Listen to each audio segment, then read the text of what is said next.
C'est parti pour ce dernier jour à Bucarest.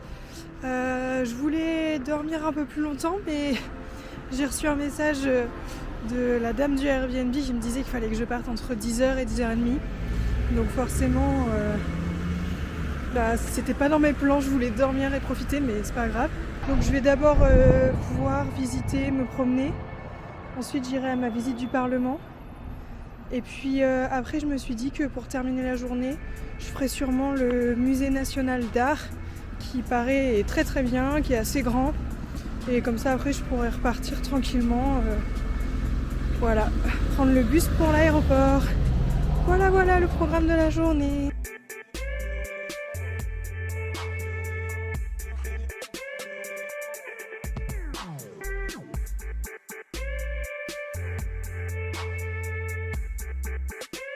Je suis arrivée devant l'Athénée romain, donc qui est très très beau. C'est un bâtiment lié à la musique. Et je voulais rentrer, mais je vois que les gens ont un QR code, donc je pense qu'il faut réserver sa visite. Ou alors peut-être qu'il y a une représentation, un truc genre un spectacle, quoi.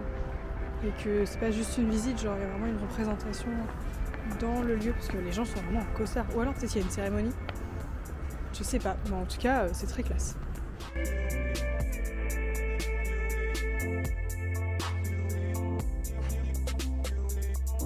On continue, là on va faire, en gros c'est un peu le boulevard de la Victoire, ça s'appelle Calae Victoriei.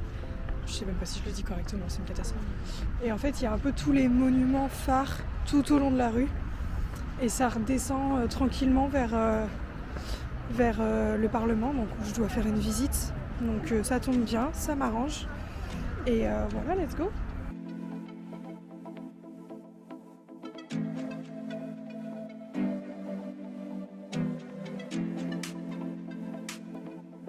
Juste derrière moi, c'est le musée national d'art où j'irai cet après-midi.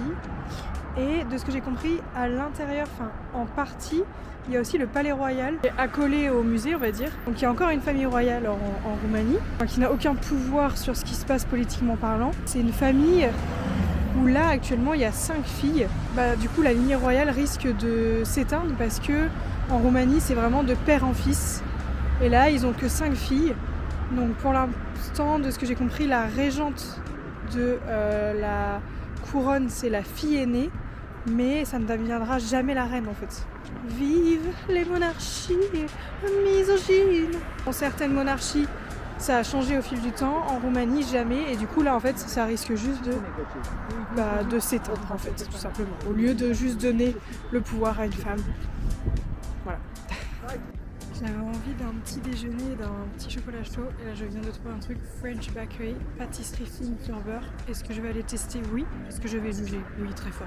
J'ai pris un chocolat chaud blanc. Et ça peut être très bon. Et un croissant. Visuellement, il a l'air bon. On va tester, on va voir.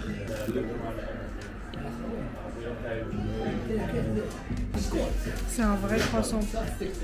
Et ça, c'est très plaisant. Il est délicieux. Je viens de vivre un truc de fou. C'est très cliché ce que je vais dire, mais vraiment les rencontres en voyage, c'est trop cool. À la pâtisserie française là. Et en fait, il y avait 2 mecs à côté de moi. Et on a commencé à discuter. Au début, ils m'ont posé juste quelques questions sur ma caméra. Et en fait, on a fini par parler ensemble pendant genre pratiquement 1 heure. Donc c'était 2 mecs qui viennent d'Israël. Donc du coup, bien évidemment, on a parlé politique, on a parlé de plein de choses, de voyage, de ce que je faisais à Paris, enfin vraiment adorable. On a pris un selfie ensemble, ce qu'ils m'ont demandé. Et en finalité, j'ai même pas eu à payer mon petit déj, ils me l'ont payé. Genre, trop mignon. Je suis contente de me rendre compte que mon anglais est bien, parce qu'ils m'ont dit que je parlais très bien anglais, qu'ils avaient tout compris. Bon, je vois bien que je bute sur quelques mots, quelques phrases et tout, mais sincèrement, je suis quand même très contente de ce que, de la conversation et de comment j'ai géré ça. En tout cas, c'était trop cool. L'expérience était incroyable. Et ouais, en fait, genre, je suis trop heureuse. C'était trop bien. Juste, ça m'a mis du baume au cœur et c'était trop cool.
pris une petite part de pizza pour ce midi. Vous savez, c'est les restos qui vendent à la part. Du coup, c'est hyper pratique pour moi qui mange pas beaucoup. Et là, j'avais déjà vu, il y a un truc de dessert. J'ai pris une crêpe au Nutella. On n'est pas du tout dans la nourriture traditionnelle, mais alors pas du tout. On s'en fout. Quelle vie! Je suis trop contente de réussir à voyager seule.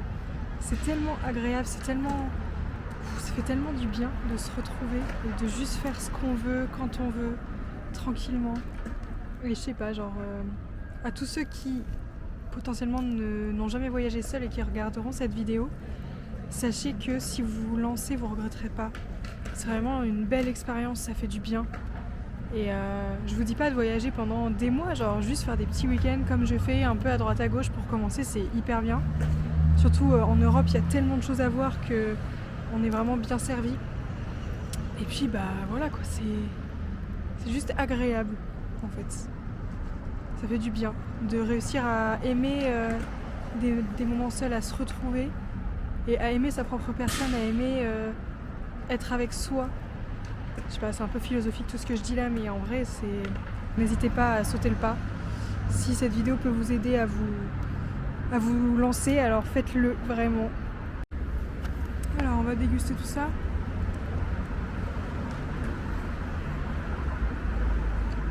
C'est très bon. J'aime beaucoup. Encore une fois, je remarque qu'on est le seul peuple non éduqué qui traverse, même quand le feu des piétons est rouge. Chaque fois que je visite des pays, je me rends compte qu'en fait, il n'y a vraiment que les Français qui font ça. Parce que tout le reste, il n'y a pas de souci. Ils attendent patiemment au passage piéton. Et nous, non. On n'attend pas. C'est mort. Fatigué.